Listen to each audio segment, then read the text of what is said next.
Hi friends, so ഞാനിപ്പോൾ ഈ ഹെഡ്ലാമ്പിൻ്റെ grill install ചെയ്യാൻ പോവുകയാണ്. അപ്പോൾ അതിന് ആദ്യമായിട്ട് ഇവിടെ ഒരു ഞട്ടുണ്ട് കണ്ടോ, ഇത് നമ്മൾ റിമൂവ് ചെയ്യണം. ഓക്കെ, അതുപോലെ തന്നെ ഇപ്പുറത്തൊരു ഞട്ടുണ്ട്, അതും റിമൂവ് ചെയ്യണം. അത് റിമൂവ് ചെയ്തിട്ട് വേണം നമുക്ക് ഗ്രില്ല് ഇൻസ്റ്റാൾ ചെയ്യാൻ.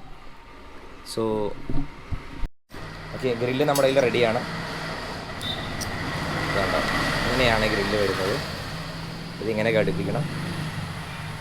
എന്നിട്ട് ഇവിടെ ഒരു വാഷറുണ്ട്, ഈ വാഷർ വെച്ചാണ് ഇൻസ്റ്റാൾ ചെയ്യേണ്ടത്. നമുക്ക് നോക്കാം. ഓക്കെ ഫ്രണ്ട്സ്, അപ്പോൾ നമ്മളത് ഫിറ്റ് ചെയ്തു. ഓക്കെ, ഇവിടുത്തെ ഒരു നെട്ടുണ്ട് ഈ ഭാഗത്ത്, അത് മാറ്റി ഇതോടൊപ്പം കിട്ടിയ നെറ്റാണ് ഇൻസ്റ്റാൾ ചെയ്തിട്ടുള്ളത്. പിന്നെ ഈ ഭാഗത്തും മാറ്റുകയുണ്ടായി. നല്ല റിജിഡാണ്, ടച്ച് ചെയ്യുന്നില്ല കേട്ടോ, ലാമ്പിൽ ടച്ച് ചെയ്യുന്നില്ല. ഓക്കെ, മാക്സിമം പൊക്കി വെക്കുന്നു. നമ്പർ പ്ലേറ്റിൽ ടച്ച് ചെയ്ത് വെച്ചാൽ കുറച്ചുകൂടെ നല്ലതായിരിക്കും, കാരണം മുകളിൽ നിന്നൊന്നും കല്ല് വന്ന് തെറിക്കാതിരിക്കാൻ. അടിയിൽ നിന്ന് കല്ല് തെറിക്കാൻ സാധ്യതയില്ല. ഇവിടെ കുറച്ച് കേട്ടോ, ദാറ്റ്സ് ഓൾസോ പോസിബിൾ. അതായത് കുറച്ച് നല്ലതെന്ന് തോന്നുന്നു. ഈ സ്പേസ് കുറച്ചിട്ട് അത് അല്പം കൂടി താഴ്ത്തി വെക്കലായിരിക്കും നല്ലതെന്ന് തോന്നുന്നു. But overall it adds beauty to the motor cycle.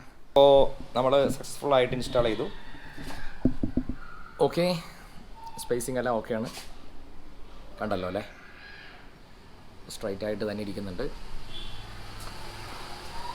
പിന്നെ യെസ്, ഇവിടെ ഒരു റബ്ബർ ബുഷ് തന്നിട്ടുണ്ട് ബാക്കിൽ, കണ്ടോ. അത് നല്ലതാണ്, കാരണം ഈ ബോഡി വർക്കിൽ ടച്ച് ചെയ്യുമ്പോൾ സ്ക്രാച്ചസ് വരില്ല. അതിന് വേണ്ടിയാണ് അവർ ചെയ്തേക്കണമെന്ന് മനസ്സിലാകുന്നു. Okay, very good design. അപ്പോൾ ഇത് ഒരുപാട് ഓവർ ടൈറ്റ് ആക്കേണ്ട ആവശ്യമില്ല, അത്യാവശ്യം ടൈറ്റ് ചെയ്യാം. Okay guys, so it looks nice.